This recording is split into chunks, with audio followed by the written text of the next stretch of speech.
on various shows, you come down and you see a run through, and the showrunner has final say.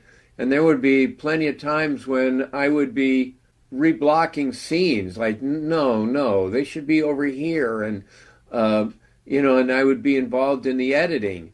And I would say to the editor, okay, give me a wide shot here so that I can see the costume better. And he'd say, well, we don't have a wide shot. So I figured, try directing. Welcome once again to the Talking Archive. I'm Josh Jacobs, and our conversation concludes now with radio personality, author, and Emmy Award-winning writer Ken Levine. Last year at the Quiz Show Expo in Burbank, Jamie Farr, Loretta Switz, and Private Igor himself, Jeff Maxwell, were there signing autographs. And I worked with Jeff a couple of years ago on a radio show he did with Rick Shoemaker called Breaking In with Rick and Jeff. Rick was a longtime executive with Warner Brothers Music, and it was a fun show to work with, and great guys, and all of them were so nice. And so I'm glad that you guys get to keep in contact on a regular basis. Yeah, I think Jeff is part of that group, too. Oh, okay. Now, You got to write the episode called Goodbye Radar, Part 1 and 2. With Gary Burghoff's character, Radar O'Reilly, being such a popular among viewers, what were the challenges writing this script to bid farewell to him? Well, we wanted to really be classy. The one thing that we did on that show that they didn't do on the finale, that we tried to avoid, was we didn't want a lot of long, sentimental, treacly speeches. We thought it's going to be much more elegant and much more in the tone of the show to have it very brief. So we decided to have casualties come right before their going away party. And so all of the exchanges with Radar and the members of the 4077 were just quick 1 or 2 lines. Mm-hmm. And in the case of Hawkeye, where Hawkeye salutes him, and Hawkeye never salutes anybody. So we wanted to do those touches. And like my favorite moment on that show is the tag when Hawkeye and BJ go back to the swamp and find that he had left his teddy bear for them, which kind of symbolized his maturity. And nothing was said. And it was just, I thought, an elegant moment. And that's what we were going for. The finale, how much input did you have in that? None. We were gone by then. We were on Cheers by then. I had no say whatsoever. The only sort of say I had, there's a storyline in there where a Korean mother with a Korean, village were like hiding, and one had a baby, and she had to choke the baby to death to keep silent so that everyone, wouldn't be discovered. And that came in the research our year, and Alan wanted to do that story. And that's the only time we ever stood up to Alan and said, no, that's, you don't come back from that. That's just too horrific. That's just too horrible. And Alan did it in the finale. Oh, man. And I still feel that was a huge mistake. Now, you went to Cheers after that, and you wrote quite a few episodes of Cheers, including 100 episodes as creative consultant. Now, that term, I remember, first came about when Tom Mankiewicz did the final draft of Superman the movie and Superman 2. since they had so many writers, the Screen Actors Guild would only allow 4 people to be credited as writers. So director Dick Donner created the term creative consultant for Mank. What was the difference between the role of a writer and creative consultant when you were doing those roles on Cheers? Well, we wrote 40 episodes as writers. We also produced Cheers for a while. The creative consultant, basically, you are a one-night-a-week punch-up guy. And you come in for a run-through at 4 in the afternoon, and then you go back to the room and you join the writing staff for a night. And you help pitch jokes or story fixes or whatever. But it's just sort of a goofy made-up name. Yeah, there you go, and you get to be involved in as well. Yeah, we had an office at Cheers. We were creative consultants, and then we wrote on the show. Which cast members did you become closest with on Cheers? Georgie, certainly George Wendt, Ted, and Shelley.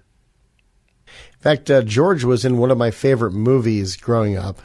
This was before Cheers. He had a very brief role as my bodyguard, which was in Chicago, where he briefly played the air conditioning repairman.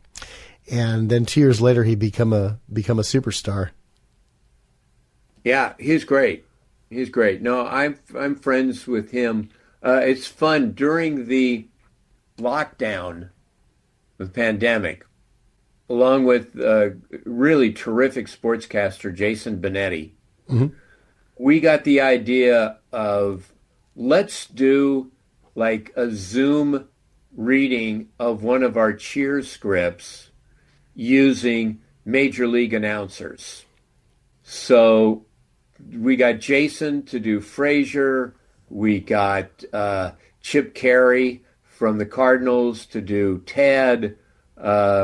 We got Lana Rizzo from the Dodgers to do Rebecca. Mark Grant from the Padres did Woody. Dave Fleming from the Giants did Cliff. Susan Waldman of the Yankees did Carla. And to play Norm, we got George. I don't think anybody else could do. Yeah, nobody he was else. Pretty good. He was pretty good, and that was fun. We did 2 of those. We did 2 of our Cheers scripts. They're on YouTube somewhere. Find them. Yeah. Now you also wrote for Frasier, including the sole episode Ted Danson guest starred on.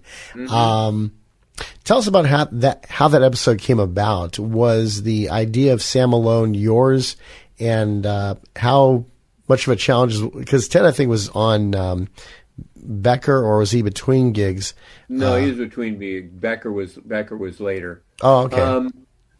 I guess they had worked out a deal. They wanted to get Ted for sweeps, and Casey Lee and Angel were the creators, and had also worked at Cheers.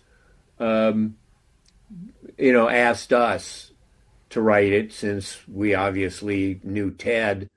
None of the other Frasier writers had ever written for Ted. We did a lot of the Lilith early episodes too. So we wrote it. To me, the thing about that episode was it almost seemed imperative that people are going to say, well, that Frasier would say, what's going on at Cheers? What's new at Cheers? And so I called the Charles brothers and I said, you guys want to weigh in on that? They're your characters. And they said, no, it's okay. We trust you. And so David and I made up what happened to the characters on Cheers Oh, for that episode. It was a really fun episode, and we used Taya Leone in it. She was great. there was another episode where Frasier went back to Cheers to celebrate Cliff's retirement party, and Cliff was going to be moving to Florida. And I remember at the end of the episode, it was just Cliff, Norm, and Carla there, since Becker was on by that point. And at the end of the episode, Carla says, "Okay, Cliffy, I confess, I hate you. I can't stand you. I despise you. I've always hated you, Cliffy." And then Cliff's like, "Yeah, thanks for the compliment there, Carla. You know, I don't want to move away to Florida now. I want to stay here." It's like, "No, Cliffy, please move to Florida, please. No, I'm going to stay here." Yeah, I was not involved in it at that point. Oh, okay. Yeah.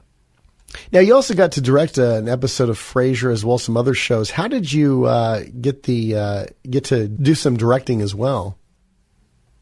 Well, being a showrunner on various shows, you come down and you see a run through, and the showrunner has final say.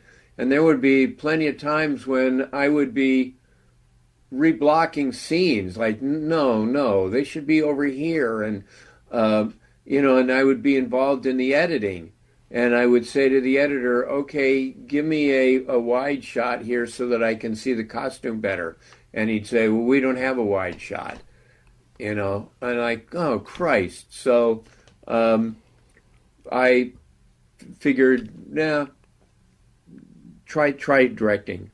And that was very fun. I really had a good time doing that. I think I probably directed like 60 episodes of different shows. That's great. Now, you did work on Wings, however. That's correct, right? Yes, I consulted Wings, and that was actually the first show I ever directed, was an episode of Wings. And David and I wrote a number of episodes. We wrote the episode where Frasier and Lilith come. So David and I are the only writers who can say we wrote for Frasier for 3 series. Wow. It's amazing. And then you also co-wrote several films, including Volunteers, which starred Tom Hanks, Rita Wilson, and John Candy.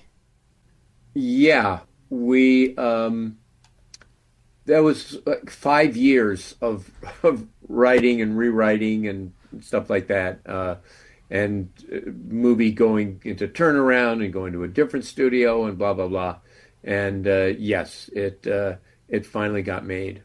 And were you on the set at all during that time, or no? Because they filmed it in Mexico. But I've become friends with Tom. It was really funny. Around Christmas, I was in an art store, and I hear Ken, and I turn around and it's Tom Hanks buying art supplies. Wow. Yeah. And you also and what was really cool is when I first met Tom. You'll enjoy this story, and then I'm going to have to go here pretty soon. But I mentioned that I had been in radio because Tom said that he grew up in the East Bay. And I said, "Well, so what year were you in high school?" And he said the years, and I said, that's around the time I was on KYA. And he goes, oh, no, I said, I'm sorry. I said, "Oh, I was a disc jockey in San Francisco at that time." And he goes, "Who were you?" And I said, "Well, I used the name Beaver Cleaver." And he goes, "KYA, Boss of the Bay. You were the guy on late at night." Wow. So that was pretty cool. That's great. Well, Ken, thanks for coming on to the Talking Archive podcast. What's the best advice you've ever gotten? Best advice I've ever gotten was from my father. And that was, you make your own momentum. Don't just sit around and wait for something to happen.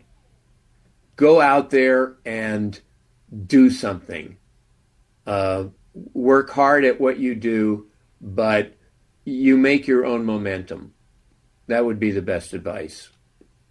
And be sure to check out his website at kenlevine.blogspot.com. That's kenlevine.blogspot.com. You can check out his podcasts as well as his writings. In fact, he's got some great stories to share there, so check those out. Many we did not get a chance to talk about. Ken, thanks for being here on the Talking Archive. Thanks much. Talk to you soon. And be sure to check out his book, The Me Generation, by me, growing up in the 1960s. And until next time, this is Josh Jacobs. Keep your mind on the things above, and as you hit that open road, don't be a slut on Spectator.